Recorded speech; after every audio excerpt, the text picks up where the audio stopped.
کسی زمانے کی بات ہے، ایک شہر میں ایک یہودی رہتا تھا جو اپنی ذہانت کے سبب بے حد مغرور تھا۔ اس کافر یہودی کی اہم بات یہ تھی کہ وہ مسلمانوں اور اسلام کے خلاف تھا۔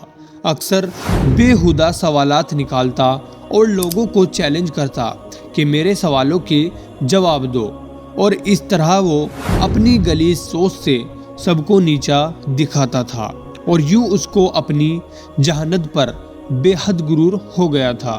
ایک بار اس نے 3 ایسے سوال سوچے جن کا جواب بڑے بڑے عالموں کے پاس نہیں تھا، اور اس کی عقل کا ڈنکا ایک بار پھر زور پکڑ گیا۔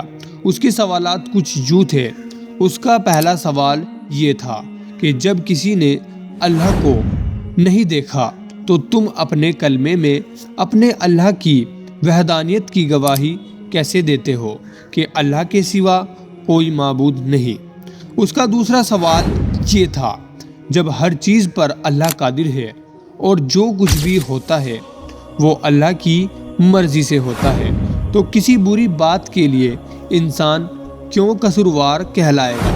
اس کا تیسرا سوال یہ تھا کہ جب شیطان آگ سے بنا ہے اور اللہ کہتا ہے کہ اسے قیامت کے دن جہنم کی آگ میں جلایا جائے گا، تو اس سے اس کا کیا بگڑے گا؟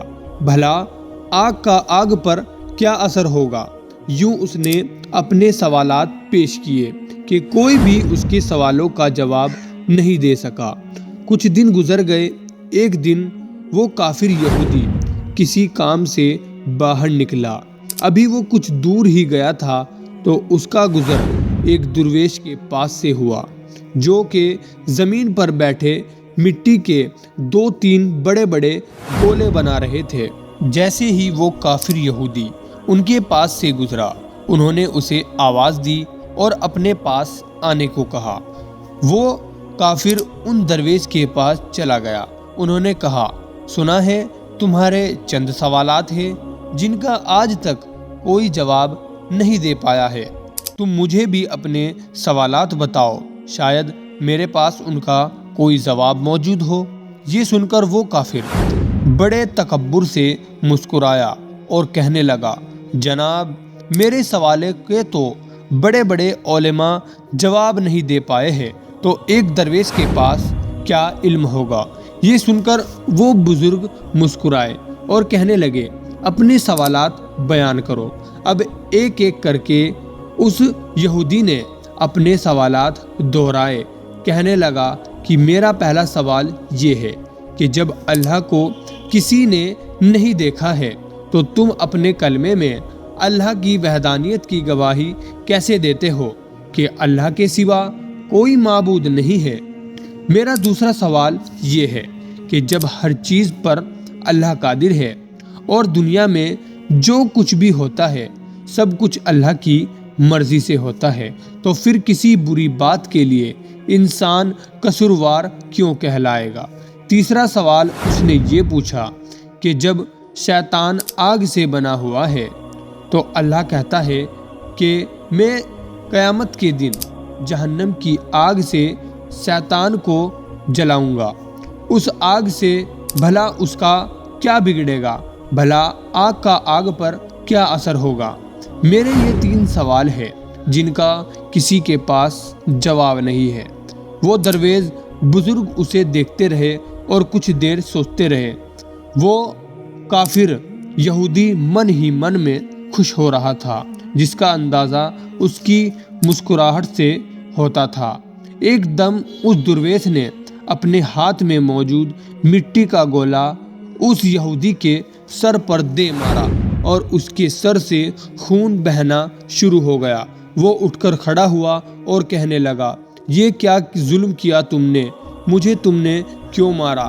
میں اس کی شکایت قاضی سے کروں گا اور آپ کو عدالت میں پیش ہونا پڑے گا۔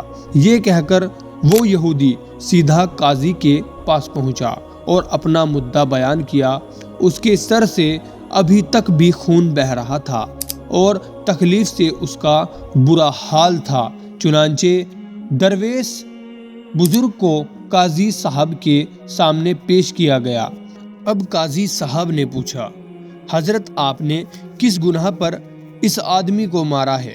بزرگ نے کہا، میں نے تو اس یہودی کے سوالوں کا جواب دیا ہے جو اس نے مجھ سے پوچھے تھے۔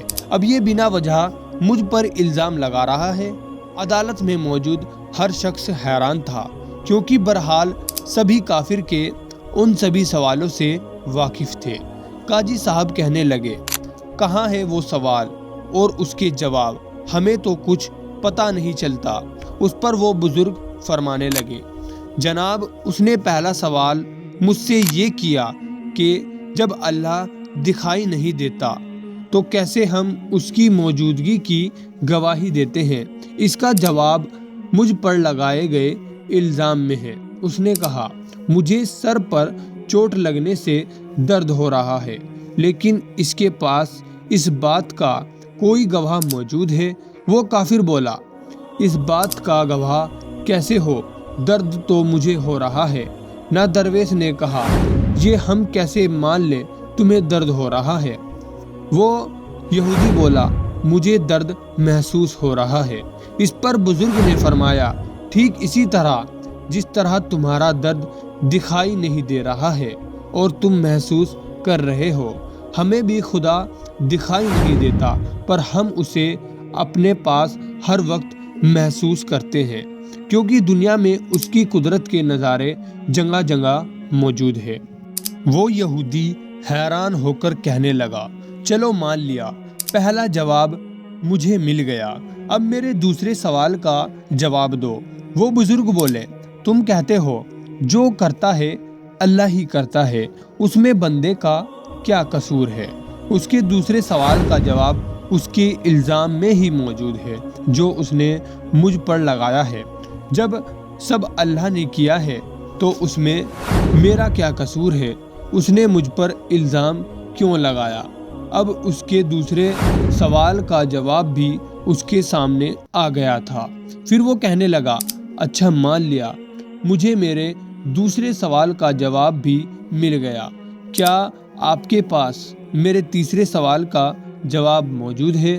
وہ بزرگ بولے، تمہارا تیسرا سوال یہ ہے کہ جب شیطان آگ سے بنا ہے اور اللہ کہتا ہے اسے قیامت کے دن جہنم کی آگ میں ڈال دیا جائے گا، تو اس آگ سے شیطان کا کیا بگڑے گا؟ تم پہلے مجھے یہ بتاؤ، تم خود کس چیز کے بنے ہو؟ وہ سادھو بولا، میں مٹی سے بنا ہوں۔ اس پر بزرگ نے پوچھا، اچھا وہ گولا جو میں نے تمہارے سر پر مارا تھا وہ کس چیز کا تھا؟ وہ مٹی کا گولا تھا۔ اسی بات پر درویش نے کہا، بالکل ٹھیک، جیسے تم مٹی کے بنے ہو، اور وہ گولا بھی مٹی کا تھا جس سے تمہارا سر پھٹ گیا ہے۔ تم یہ کہتے ہو کہ شیطان آگ سے بنا ہے اور اس پر جہنم کی آگ کا کیا اثر ہوگا؟ وہ اس طرح تمہیں بھی، جس طرح تمہیں مٹی کے گولے سے کچھ نہیں ہونا چاہیے تھا لیکن تمہارا سر زخمی ہو گیا، بالکل ایسے ہی قیامت کے دن دوزخ کی آگ شیطان کو پاش پاش کر دے گی۔ وہ کافر یہودی بہت حیران ہوا، حتیٰ کہ عدالت میں ہر شخص حیران ہو گیا کہ کس حکمت سے اس درویش نے اس کافر یہودی کو لاچار کر دیا۔ کافر بولا، میں اپنی حماقتوں سے توبہ کرتا ہوں اور اللہ پر ایمان لاتا ہوں۔ بے شک اللہ جو چاہے جیسا چاہے وہ ہی حکمت والا ہے اور وہ ہر چیز پر قادر ہے۔ پھر وہ کافر یہودی مسلمان ہو گیا۔ دوستو، جو آپ کی اسکرین پر یہ ویڈیو چل رہی ہے، اس ویڈیو میں حضرت یونس علیہ السلام کو مچھلی نے نگل لیا تھا، اس لیے اس ویڈیو کو ضرور دیکھیں۔